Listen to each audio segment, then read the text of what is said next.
Shalom Bracha, chers amis, bien une petite inspiration que je voulais partager avec vous. Il s'est passé de cela il y a plusieurs années. Il y avait donc à la rue Pavée un grand tzaddik qu'on appelait le Rouv, Rabbi Rothenberg, Yaakov Rothenberg, Zecher Tzadik Vekadosh Yivlacha. Et voilà qu'il y a un peu plus de 45 ans de cela, peut-être même 50 ans maintenant, il devait marier sa fille. Et il devait marier sa fille avec le Rav qui s'appelle aujourd'hui le Rav Katz, qui est le Rosh Yeshiva de la Yeshiva de Pavé, que tout le monde connaît. Voilà. Qui d'ailleurs n'est plus rue Pavé, ils ont maintenant déménagé. En tout cas, c'était le Rosh Yeshiva de la rue, c'est le Rosh Yeshiva des institutions Yad Mordechai. Et voilà que le Rouv, donc Rav Mordechai Zatzal, il devait marier sa fille avec ce tzaddik. Et voilà que il a demandé à un de ses élèves, qui était un homme d'affaires, qui s'appelait Temstedt, de son nom, j'ai oublié son prénom, je ne veux pas dire de bêtises. Il a appelé un jour son élève, il lui a dit je voulais te demander une faveur. Je voudrais que tu ailles, pour organiser le mariage de ma fille, à l'hôtel Intercontinental, qui se trouve rue de Rivoli à Paris, pour organiser le mariage de ma fille. Je vous parle d'il y a 50 ans de cela, vous imaginez. À cette époque-là, c'était même pas envisageable de faire un mariage dans un hôtel, ça n'existait pas. Les traiteurs n'allaient pas dans les hôtels, les traiteurs cachèrent, et les hôtels n'étaient pas réquisitionnés ni loués pour faire des mariages juifs. Et voilà que le Rav insiste et il dit à son élève, qui est un homme d'affaires, il lui dit « Vas-y, demandez à l'hôtel Intercontinental que j'organise le mariage de ma fille ». L'élève, en bon élève, qui se respecte, et les désirs de mon maître sont des ordres, il se présente à l'hôtel Intercontinental, il demande un rendez-vous avec le directeur général.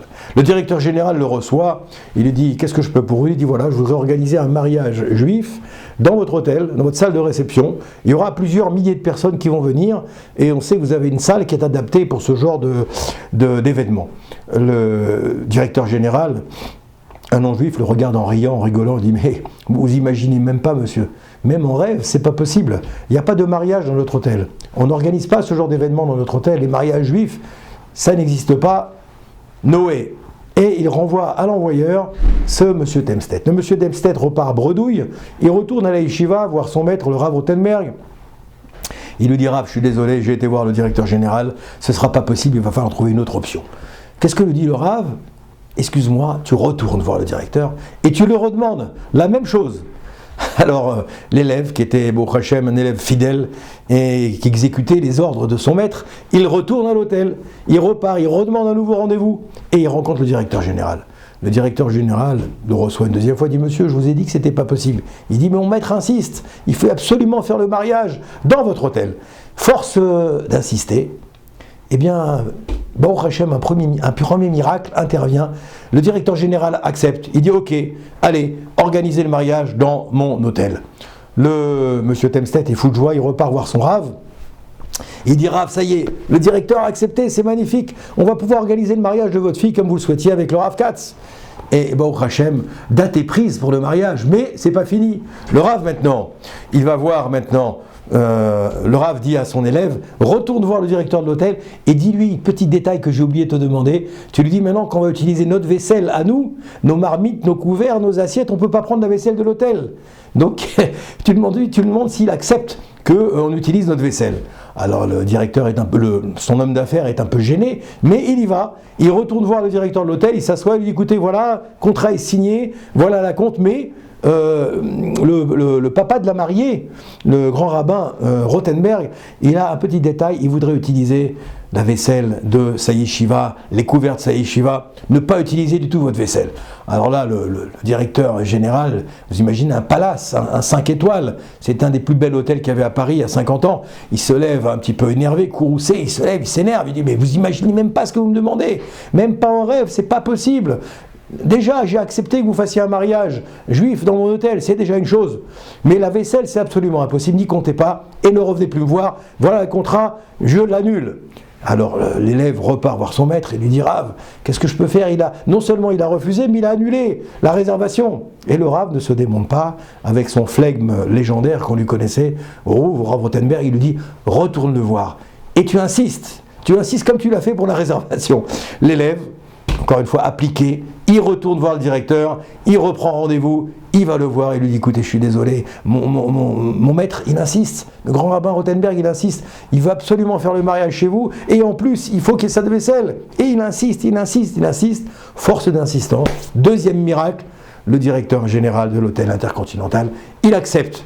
Le mariage, cette fois-ci, la date est prise, le mariage s'organise, le mariage a lieu. Baruch Hashem, des milliers de personnes sont venues, on raconte. Des rabbins qui sont venus de toute l'Europe, des rabbins qui venaient de partout, des invités de partout. Lui venait de Belgique, et avant il venait d'Europe centrale. Il avait invité énormément de monde. Et vous imaginez, c'était le grand mariage de l'année. Le mariage a lieu, tout se passe magnifiquement bien. Siman Tov, Mazal Tov, ils se sont mariés. Tout le monde rentre chez lui une fois le mariage terminé. Mais l'histoire ne se termine pas là, mes chers amis. Voilà que quelques jours après, Monsieur Temstedt va chercher le Rav Rothenberg pour l'amener à la yeshiva, comme il avait l'habitude de le faire, pour l'éviter de marcher, de se déplacer à pied. Et il attend en bas de chez lui. Le Rouv descend, monte dans la voiture, et quand il monte dans la voiture, pour aller en chemin à la yeshiva, il dit à ce Monsieur Temstedt, mais dis-moi, je dois te remercier infiniment pour tout ce que tu as fait pour moi. Je sais combien je t'ai mené la vie dure pour organiser ce mariage et toutes ces exigences et tous ces caprices. Mais pourquoi tu ne m'as pas posé la question? Tu aurais dû me poser une question. Quelle question il aurait dû lui poser? Mais Rav, pourquoi vous voulez faire le mariage à l'hôtel Intercontinental? L'élève lui dit, écoutez Rav, je n'ai pas osé vous poser la question. Vos désirs sont des ordres. Vos désirs sont des ordres, je n'ai pas osé vous poser la question. Bien sûr, ça me paraissait bizarre. Je sais que vous n'avez pas les moyens, vous n'êtes pas quelqu'un de fortuné, vous n'êtes pas quelqu'un qui vit dans le luxe. Et je ne comprenais pas cette exigence. Mais vos désirs sont des ordres, j'ai appliqué ce que vous m'avez demandé. Le Rouv lui dit, écoute, je te remercie infiniment. Qu'Hachem, il te bénisse et te protège pour tout ce que tu as fait pour moi. Mais je vais t'expliquer maintenant. Il lui dit, moi je m'appelle Rothenberg. Rothenberg, j'ai perdu toute ma famille dans des camps de concentration. Ils sont tous partis dans les camps de concentration, du côté, ma femme, de mon côté, on a perdu toute la famille. Alors moi, j'ai voulu montrer aujourd'hui, en organisant un mariage 50 ans plus tard, que j'ai organisé un mariage juif, authentique, dans cet hôtel continental. C'était quoi, c'est l'hôtel Intercontinental?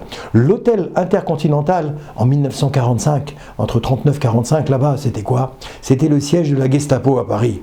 C'est là-bas que la Gestapo, il marche chez Mamizirlam, que les nazis, ils avaient établi leur quartier général. Et j'ai voulu montrer au monde entier que eux ne sont plus là. Eux ont disparu, mais nous, on est là. On est là, et Am Israël Chai, on organise un mariage authentique pour montrer dans le monde entier, dans toute l'Europe, que le Am Israël Chai. Baruch Hashem, Am Israël Chai, Baracha ve'atzlacha à tout le monde.